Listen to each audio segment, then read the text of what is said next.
মধ্যপ্রাচ্যে যখন রণদামামা, ঠিক তখনই ইরানে স্থল অভিযানের জন্য হাজার হাজার সেনা পাঠাচ্ছে যুক্তরাষ্ট্র। ইরানের সাথে আলোচনার মাঝপথেই সেখানে হাজার হাজার অতিরিক্ত সেনা পাঠাচ্ছে যুক্তরাষ্ট্র।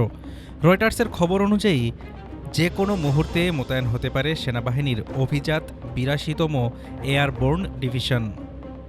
একদিকে আলোচনার টেবিল, অন্যদিকে যুদ্ধের প্রস্তুতি। সব মিলিয়ে মধ্যপ্রাচ্য পরিস্থিতি এখন কোন দিকে মোড় নিচ্ছে? মধ্যপ্রাচ্যের উত্তপ্ত মরুভূমিতে আবারও বাড়ছে মার্কিন বুটের শব্দ। এবার আলোচনার টেবিল আর রণক্ষেত্রের প্রস্তুতি চলছে সমান্তরালে। পেন্টাগন সূত্রে খবর, নর্থ ক্যারোলাইনার ফোর্ট ব্র্যাগ থেকে প্রস্তুত রাখা হয়েছে ৮২তম এয়ারবোর্ন ডিভিশনের কয়েক হাজার চৌকস সেনাকে।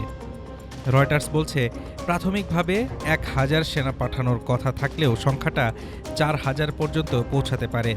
যদিও হোয়াইট হাউস বলছে ট্রাম্প প্রশাসন ইরানের সাথে সংঘাত নিরসনে আলোচনা করছে, কিন্তু মাঠের চিত্র বলছে ভিন্ন কথা। এই অতিরিক্ত সেনা মোতায়েন সরাসরি ইরানি ভূখণ্ডের ভেতরে অভিযানের সুযোগও তৈরি করতে পারে। ২০২০ সালে জেনারেল কাসেম সোলেমানি হত্যার পর এই একই ইউনিটকে মোতায়েন করেছিল ওয়াশিংটন। তবে এবারের প্রেক্ষাপট ভিন্ন। ট্রাম্প প্রশাসন ইরানের বিদ্যুৎ কেন্দ্রে হামলার হুমকি সাময়িক স্থগিত করলেও তেহরান বলছে আলোচনার খবরটি সত্য নয়। ফলে যুদ্ধের ঝুঁকি এখন আগের চেয়ে অনেক বেশি। বর্তমানে ওই অঞ্চলে প্রায় ৫০,০০০ মার্কিন সেনা অবস্থান করছে। নতুন এই শক্তি বৃদ্ধি বিশ্ববাজারকে করে তুলছে অস্থির। জ্বালানি তেলের দাম আর আঞ্চলিক নিরাপত্তার শঙ্কা এখন পুরো বিশ্ব। পেন্টাগন এখনও আনুষ্ঠানিক আদেশ না দিলেও কর্মকর্তারা বলছেন সবই কেবল সময়ের ব্যাপার।